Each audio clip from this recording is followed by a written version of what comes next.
students, I hope your preparation is going good. If not, don't worry. Sri Gurukula is here to help you. And I am Anmol Yadav. I will be your physics and mathematics mentor. I am an NEET graduate. So bring out your books. Let's make your preparation stress-free.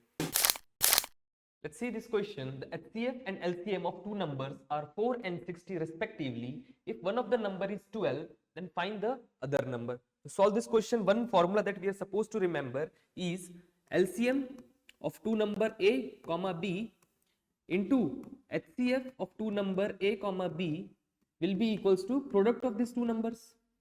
Correct? So, first number is 12 and our second number B is unknown, we are supposed to find, and LCM of A and B is given as 60 and HCF of A and B is given as 4. So, B from this formula, B is equals to LCM into HCF divided by A. Okay, so B is equals to LCM into HCF, product of LCM and HCF, that is 60 into 4 divided by A, and A is 12. So B will be equals to 5 4s are 20. So B is equals to 20. So 20 is our correct answer. I will be back soon. Till then, keep practicing. This is Anmol Yadav from Sri Gurukula signing off.